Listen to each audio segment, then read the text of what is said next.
Parshas Chukas. This week's Parsha describes an episode of yet more complaining by the Bnei Israel about their deprivations in the desert. This happens to be about water, but it's not only about water. In Perek Chaf Aleph, Psukim Daled through Tes, that's 21, 4 through 9, the Torah relates the episode of complaining. They left Hor HaHor, Derech Yam Suf, and they went around Edom because Edom wouldn't allow them to cut through on their land. And the Torah says, Vatiktzar nefesh ha'am b'darach, and their spirit was shortened. It means they had low tolerance for mishigas, for stuff out of the ordinary that they had to deal with. And now they had to deal with something. Vaydaber ha'am belokim. This is pasuk hey. That's 5. So they spoke against God, uve Moshe, and against Moshe. The commentaries will point out about how this is unusual and it provoked a severe reaction from the Almighty. And they said as follows. This is their complaint. Lama helisunu mitzrayim lamus bamidbar. Why did you take us up out of Egypt only to kill us in the desert? Kein lechem, vein mayim. There's no bread, there's no water. We're finished. We're already disgusted by this light food, referring to the man in a disparaging way. So what's Hashem's response? Immediately, Vayishalach Hashem ba'am es hanachashim hasrafim. Hashem then sent among the people the fiery serpents, Vayinashku ha'am, and they bit the people. Vayamas rav miYisrael, and many Jews died. And then the Bnei Israel, the Israelites who had spoken ill of God and Moshe, apologized. This is Pasuk Vav. We sinned because we spoke against you, against God and against you. Hispalel el Hashem, pray to God, so that he will remove the snake from us. So that's what Moshe did. Vayispalel Moshe ba'aram. The Chasam Sofer points out that Moshe did not initially know that the people spoke against him as well as God. Now, some of the Forshim point out that Aaron in this parsha, earlier in this parsha, has died. So it used to be that they complained against Moshe and Aaron. Now they're out of one half of the people to complain against, so they complained against God. But God immediately sent the snakes. He didn't tell Moshe that he's punishing the people because they spoke against him, because he didn't necessarily know that they spoke against him. So Hashem brought the punishment immediately, and he allowed the Jews to fess up, which they did. Then here's the part I'd like to focus on. This was the setup. Now, Vayomer Hashem el Moshe.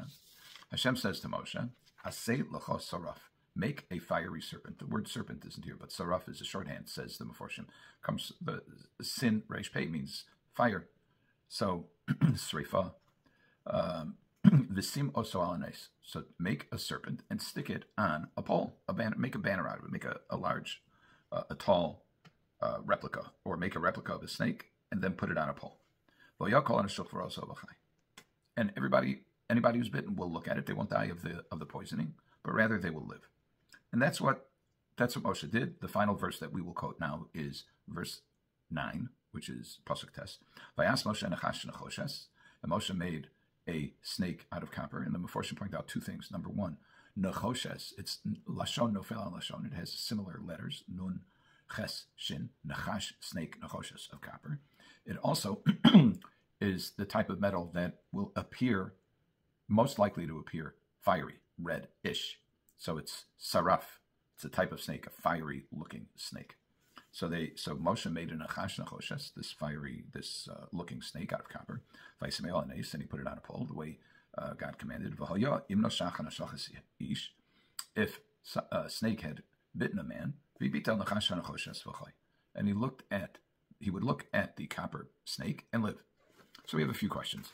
My mechutin, Rabbi Yankel Miller, is very much bothered, and he asked me, he's very much bothered by the notion that here we know that for years, for decades, for millennia, perhaps even, certainly for hundreds of years, that the Jews were enticed by the worship of idols, by pagan worship. We also know that among the first of the 10 commandments is not to make a graven image.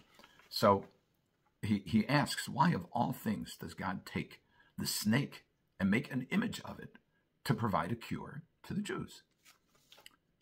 Sounds like a good question. Now, the Ibn Ezra doesn't like that question. The Ibn Ezra says, you can't ask this. It's whatever God does. That's it.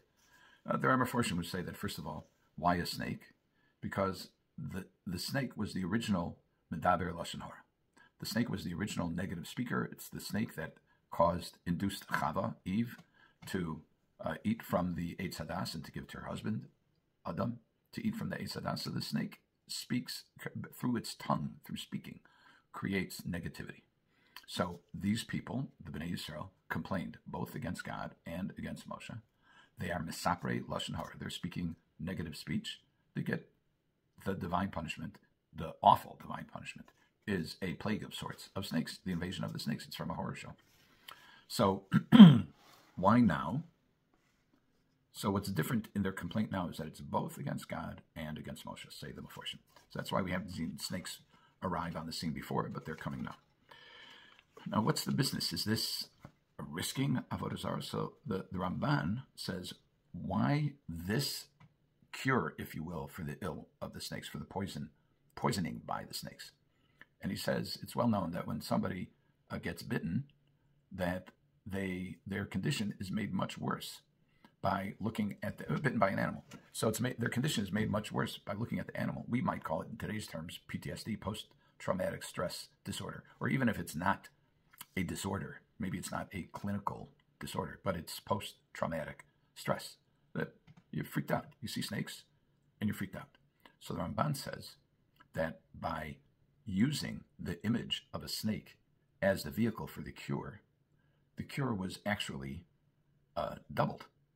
Now, in other words, they were cured of the venom, and they were also cured of the stress of seeing a snake again. Now the snake is not only the enemy, but it's also the vehicle by which Hashem delivers the cure. Now there's a famous Gemara.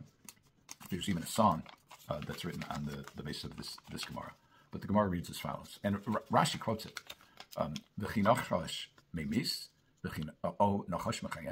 Does a snake make somebody kill somebody? Does a snake cause somebody to live? So the Gemara says, it's not a snake. It's not the snake that's doing it. The snake is simply the vehicle.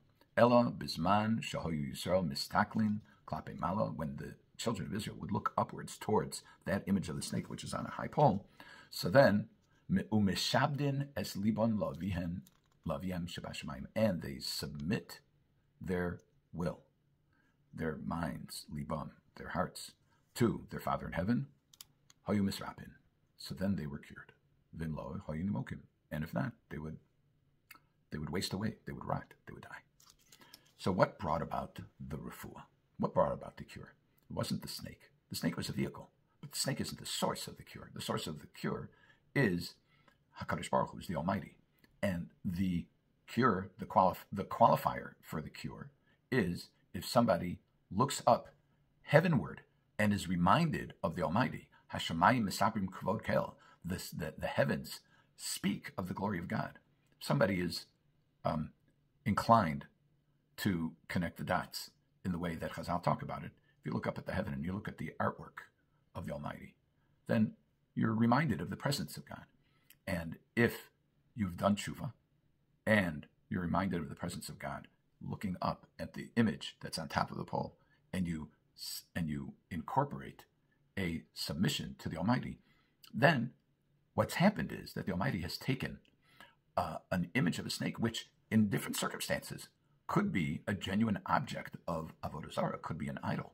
And in here, Hashem has flipped the script and turned it into a vehicle for channeling the spiritual desire, not to the snake, but to God.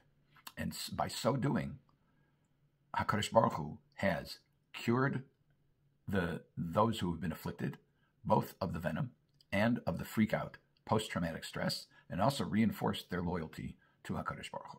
Mission accomplished. Have a good Shabbos.